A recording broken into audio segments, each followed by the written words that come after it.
Janasena BJP కలయిక ఒక చరిత్ర అన్నారు సీఎం చంద్రబాబు. 3 పార్టీలు శాశ్వతంగా కలిసి ఉండేలా పనిచేయాలని సూచించారు. మార్కాపురంలో జరిగిన టీడీపీ శ్రేణుల మీటింగ్లో మాట్లాడిన ఆయన నేతలకు కీలక సూచనలు చేశారు. పార్టీలో నాయకులు కార్యకర్తలు చెప్పే ప్రతి ఒక్కటి వింటానని, కానీ పార్టీలో తన నిర్ణయమే ఫైనల్ అని తేల్చి చెప్పారు సిబిఎన్. కొందరు నాయకులు వైసీపీ నాయకులతో లాలుచీ పడ్డారని, అలాంటి రాజకీయాలు చేస్తే సహించనని హెచ్చరించారు.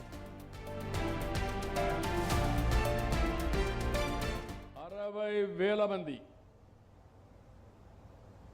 బూత్ స్థాయి నుంచి కన్వీనర్ దగ్గర నుంచి పై స్థాయి వరకు ఉంటారు. వాళ్ళందరినీ నెలకొక్కసారి మానిటర్ చేసుకుంటున్న సమాచారం తెప్పించి మీరంటారు మేము మీటింగ్లో పెట్టలేదు సార్, మేమేం చేసాం మీకేం తెలుస్తుందని.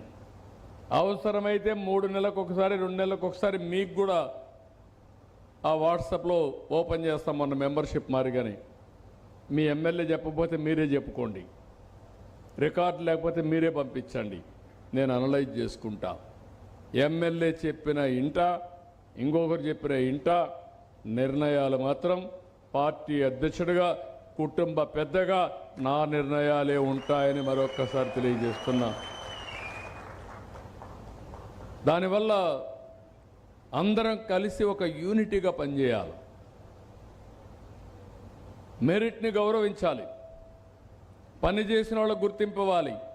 ఏదో మా బంధువో మా కుటుంబమో వాళ్ళే చూసుకుంటే నిజమైన కార్యకర్తను ఎవరు చూస్తారు నేను అడుగుతున్నా.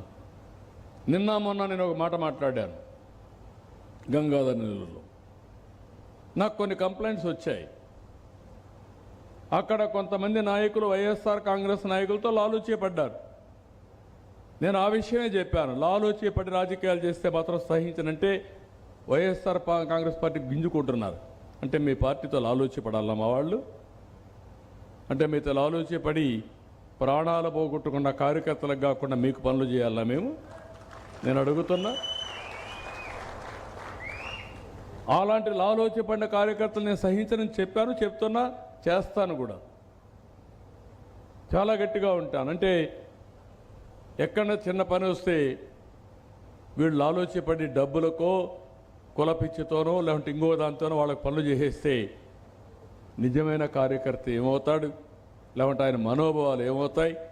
ఈ విషయం మనం గుర్తుపెట్టుకోవాల్సిన అవసరం ఉంది. అందుకే ఆ మాట చెప్పారు.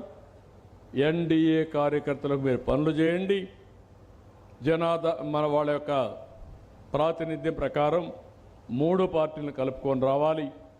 ఈ 3 పార్టీలు కలయిక ఒక హిస్టారికల్ నెసెసిటీ. ఇది శాశ్వతంగా ఉండి రాష్ట్రాన్ని నెంబర్ 1 రాష్ట్రంగా తయారు చేసుకునే బాధ్యత మనందరిపైన ఉందని చెప్పి కూడా మీకు తెలియజేస్తున్నా.